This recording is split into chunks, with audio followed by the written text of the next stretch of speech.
वडाळ्यामधली दृश्य आपण पाहताय। वडाळा रेल्वे ट्रॅकवरची दृश्य या ठिकाणी या ज्या महिला प्रवासी आहेत त्यांनी रेल्वे सोडून त्या ट्रॅकवरून हळूहळू पुढे जाताना आपण या ठिकाणी पाहताय। हे ट्रॅकच्या ठिकाणी सुद्धा आता पाणी साचायला सुरुवात झालेली आहे। 9:15च्या दरम्यान हायटाईडचा इशारा देण्यात आलेला होता, त्याच्यामुळे पाण्याचा निचरा होण्यामध्ये काही प्रमाणामध्ये अडचणी निर्माण होत आहेत। रेल्वे वाहतुकीवर सुद्धा काहीसा परिणाम झालेला आहे। रेल्वे या उशिराने धावतायत। मुंबईतल्या वडाळ्यामधली दृश्य आपण सध्या या ठिकाणी पाहतोय। मुंबईमध्ये रेड अलर्ट जारी करण्यात आलेला आहे। या गाड्या ज्या 4 चाकी गाड्या वाईट पद्धतीने पाण्यामध्ये अडकलेल्या दिख ही नहीं रहा है और या इस तरह की तमाम इस इलाके में कई ऐसी गाड़ियां हैं जो पानी के अंदर डूबी हुई हैं। जो सोसाइटियों में गाड़ियां खड़ी हैं वो भी पानी के अंदर डूबी हुई हैं। अब टोइंग बैंड के माध्यम अंधेरीमधल्या विरा देसाई रोडवरची दृश्य काल सुद्धा अशीच दृश्य पाहायला मिळालेली होती। मर्सिडीज गाडी जी आहे ती टोइंग व्हॅनच्या मदतीने बाजूला काढण्यात आलेली होती आणि या भागातून बाहेर काढण्यात आलेली होती। आज सुद्धा अशीच परिस्थिती पाहायला मिळते। अंधेरीमधला विरा देसाई भाग हा उच्चभ्रू वस्ती म्हणून ओळखला जातो आणि या ठिकाणी महागड्या आणि मोठ्या गाड्या ज्या आहेत त्या रस्त्यावर पार्क केल्याचं सुद्धा पाहायला मिळतं। मात्र काल या पावसाच्या पाण्यामध्ये या महागड्या गाड्या अक्षरशः अडकून पडलेल्या होत्या। ऑटोमॅटिक सिस्टीममुळे या गाड्या ज्या आहेत त्या बंद पडलेल्या होत्या आणि टोइंग व्हॅनच्या मदतीने या गाड्यांना या पाण्यातून बाहेर जे आहे ते काढण्यात आलेलं होतं। काल जी दृश्य होती तशीच दृश्य आजही पाहायला मिळतात। मात्र काल किमान गाड्यांचे टायर तरी दिसत होते, मात्र आज गाड्यांचे टायर सुद्धा या पाण्यामध्ये दिसत नाहीयेत। गुडघाभर पेक्षा पण जास्त पाणी जे आहे ते आता या भागामध्ये सध्या पाहायला मिळतंय। अंधेरीमधला अंधेरी सबवे हा आधीच सकाळच्या वेळेला बंद झालेला आहे, कारण त्या ठिकाणी पाणी साचलंय। तरी ते विरा देसाई रोडवरची दृश्य जी आहे ते आपण या ठिकाणी पाहताय। टोइंग मॅनच्या मदतीनं आता ही गाडी जी आहे ती या पाण्यातून बाहेर काढली जाते। यंत्रणा पूर्णपणे अलर्ट आहे। यंत्रणा पालिकेचे कर्मचारी जे आहेत ते ठिकठिकाणी रस्त्यांवर काम करतायत, आपली जबाबदारी चोखपणे बजावतायत, कर्तव्य आपलं पार पाडतायत। मात्र पाण्याचा निचरा होत नाहीये। पाण्याची पातळी जी आहे ती हळूहळू वाढतीये आणि मुंबईला तर रेड अलर्ट देण्यात आलेला आहे। मुंबई आणि उपनगरांमध्ये जर आपण पाहिलं तर 2 ते 3 दिवसांपासून मुसळधार पाऊस कोसळतोय। कालपासून पावसानं चांगला जोर धरलाय, त्याच्यामुळे रस्त्यावर अक्षरशः पाणी आल्याचं पाहायला मिळतंय। लहान मुलं जी आहेत या पाण्याचा आस्वाद पाण्यामध्ये खेळताना आपण पाहताय, मजा करताना दिसतायत। मात्र तरी सुद्धा आपण एक आवाहन करूया की आजूबाजूला जर पाण्याचा निचरा होण्यासाठी गटार लाईन जर ओपन केलेली असेल तर अशा भागातून न गेलेलंच बरं, अशा पाण्यामध्ये न खेळलेलंच बरं। ही 2 दृश्य जी आहेत ते आपण पाहताय। आमचे प्रतिनिधी यांच्याकडून आपण वेळोवेळी प्रत्येक ठिकाणचे अपडेट्स आहेत ते जाणून घेण्याचा प्रयत्न करतोय। गिरीश गायकवाड आमचे प्रतिनिधी सुद्धा आमच्या सोबत जोडले गेलेले आहेत। सकाळी 8:15च्या दरम्यानची दृश्य आपण पाहताय। ऑटो जी आहे ती या साचलेल्या पाण्यामधून हळूहळू पुढे जाताना आपण पाहताय। आज सकाळपासूनच जोरदार वारे मुंबईमध्ये सुरू आहेत। मुंबई आणि उपनगरामध्ये ठाण्याला सुद्धा पावसाचा रेड अलर्ट देण्यात आलेला आहे आणि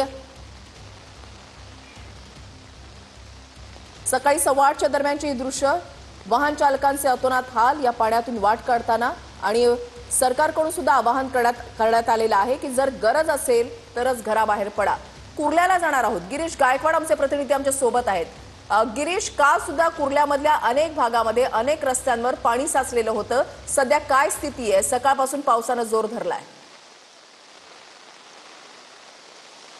नक्कीच वृषाली, आपण पाहतोय कुर्ला असू द्या, सायन असू द्या किंवा आसपासचा परिसर असू द्या, या सगळ्या ठिकाणी पाणी सध्या पाहायला मिळतं। मी सध्या सायनच्या गुरुकृपा हॉटेलच्या बाहेरच्या परिसरामध्ये आहे आणि या ठिकाणची ही सगळी जर दृश्य पाहिली तर आपल्या लक्षात येतं एखाद्या तळ्याचं एखाद्या नदीचं स्वरूप जे आहे ते संपूर्ण परिसराला प्राप्त झालेलं आहे। रस्ते बंद करण्यात आलेले आहे। काही मुलं आपल्याला या ठिकाणी याच पाण्यामध्ये खेळताना सुद्धा आपल्याला पाहायला मिळतात आणि त्यांनी जास्त खोलामध्ये जाऊ नये असं आवाहन सुद्धा महानगरपालिकेकडून त्यांना करण्यात आलेलं आहे। जे चाकरमानी आहेत, कामानिमित्त बाहेर पडले होते, ते सुद्धा आता आपल्या घराच्या दिशेने परतताना आपल्याला स्पष्टपणे दिसतात। जवळपास गुडघाभर पाणी या ठिकाणी साचलेलं आहे। ज्या गाड्या रस्त्याच्या दोन्ही बाजूला पार्क झालेल्या आहेत त्या सुद्धा पाण्याखाली गेलेल्या आहेत, त्यांची चाकं सुद्धा सध्या दिसत नाही अशी परिस्थिती या संपूर्ण परिसरामध्ये आहे। मी माझा कॅमेरामॅन सिद्धेश नाईकला सुद्धा सांगेल की या ठिकाणची दृश्य दाखवावी। महानगरपालिकेचे जे कर्मचारी आहेत ते सुद्धा या ठिकाणी दाखल झालेले आहेत। पाण्याचा निचरा करण्याचा प्रयत्न केला जातोय, मात्र जसं पाऊस वाढतोय तशी पाण्याची पातळी सुद्धा मुंबईमध्ये वाढते। रस्त्यांवर पाणी साचते आणि जो सखल भाग आहे त्याला सगळ्यात जास्त फटका बसलेला आहे। त्या ठिकाणी लोकांच्या घरामध्ये पाणी शिरलेलं आहे। मग ATM असू द्या, हॉटेल्स असू द्या किंवा इतर दुकानं असू द्या, या सगळ्या दुकानांमध्ये, हॉटेल्समध्ये आणि घरांमध्ये पाणी शिरलेलं आहे, सोसायटीजमध्ये पाणी शिरलेलं आहे आणि त्यामुळे मोठं नुकसान या सगळ्यांचं होताना आपल्याला स्पष्टपणे पाहायला मिळतंय। याच पाण्यातून काही लोक माग काढून आपापल्या गंतव्यावर सुद्धा जाताना दिसतात। एकंदरीतच मुंबईची परिस्थिती जी आहे, जर असाच पाऊस राहिला तर आणखी जास्त बिकट होण्याची शक्यता सुद्धा वृषाली नाकारता येत नाहीये। ही सगळी दृश्य जर पाहिली तर लक्षात येतं की पावसाचं गांभीर्य मुंबईसाठी किती जास्त आहे। जेव्हा जेव्हा मुंबईत पाऊस पडतो त्यावेळी अशीच परिस्थिती ओढावते। मग मुंबईचा सखल भाग कुर्ला असू द्या, सायन असू द्या, चुनाभट्टी असू द्या किंवा हिंदमाता दादर परिसर असू द्या, माटुंगा असू द्या, या सगळ्या ठिकाणी अशाच पद्धतीनं पाणी भरत राहतं आणि पाणी भरल्यानंतर त्याचा जो फटका आहे तो थेटपणे आपण पाहतोय। सिद्धेश इकडे थेटपणे जो आपण पाहतोय की कशा पद्धतीनं बसतोय। ही सगळी दृश्य बघा, महिला ज्या आहेत त्या या पाण्यामध्ये अडकलेल्या आहेत, जे पुरुष आहेत ते या पाण्यामध्ये वाट काढताना आपल्याला पाहायला मिळतात। आणि सगळ्यात महत्त्वाचं म्हणजे जे मेन होल्स आहेत वृषाली, ते सुद्धा काही ठिकाणी उघडे पडलेले आहेत, त्यातून सुद्धा पाणी जे आहे ते बाहेर येत आहे आणि रस्त्यांवरती साचते आणि त्यामुळे एक मोठी हानी या ठिकाणी होण्याची शक्यता सुद्धा नाकारता येत नाही। त्यामुळे आता जर पाहिलं तर सर्व दूर जे आहे ते अशाच पद्धतीचं वातावरण आहे वृषाली। नक्कीच गिरीश, मेनहोल जे आहेत ते आता ओपन करण्यात आलेले आहेत कारण पाण्याचा निचरा व्हावा। मात्र ज्या पद्धतीनं मुंबईकर जे आहेत ते घराच्या बाहेर पडतायत, गरज असेल तरच घराबाहेर पडावं असं आवाहन सुद्धा सरकारकडून प्रशासनाकडून करण्यात आलेलं आहे। ही दोन दृश्य आपण TV9 मराठीच्या टीव्ही स्क्रीनवर पाहताय। एकीकडे मुंबई ही पूर्णपणे जलमय झाली आहे, तर दुसरीकडे नांदेडच्या हसनाळ गावामध्ये आर्मी पोहोचलेली आहे मदत कार्यासाठी। तरी ठाण्यामधल्या कळव्याची दृश्य जी आहे ते आपण या ठिकाणी पाहताय।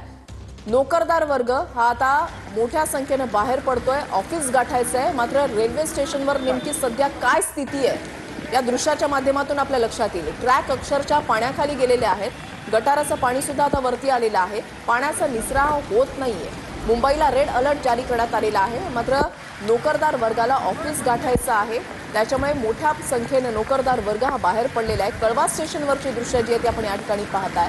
ठाण्यामधलं कळवा स्टेशन या ठिकाणी सकाळच्या वेळेला मोठी गर्दी आपण पाहत असतो। साहजिकच ऑफिस गाठण्यासाठी चाकरमानी वर्ग जो आहे, नोकरदार वर्ग जो आहे तो घराबाहेर पडत असतो। रेल्वे वाहतुकीवर परिणाम झालेला आहे या पावसाचा। रेल्वे ट्रॅक जे आहेत ते पाण्याखाली गेलेले आहेत, त्याच्यामुळे संथ गतीनं मध्य रेल्वेची वाहतूक असो किंवा वेस्टर्न रेल्वेवरची वाहतूक असो ती सध्या सुरू आहे। रेल्वे सुरू आहेत, मात्र धीम्या गतीनं सुरू आहेत। दृश्यमानतेवर सुद्धा परिणाम झालेला आहे, त्याच्यामुळे रस्ते वाहतुकीवर सुद्धा परिणाम झाल्याचं पाहायला मिळतंय। आणि ठाण्यामधल्या कळव्यामधली दृश्य जी आहे ते आपण या ठिकाणी पाहताय।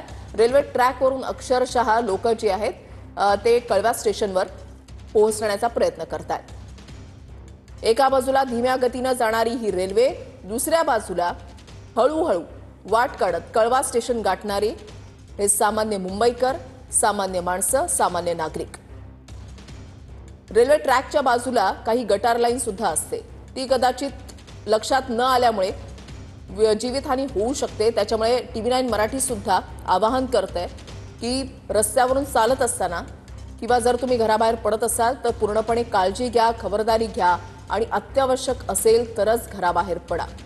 ठाण्यामधल्या कळवा स्थानकावर प्रवाशांची मोठी गर्दी सध्या झाल्याचं पाहायला मिळतंय।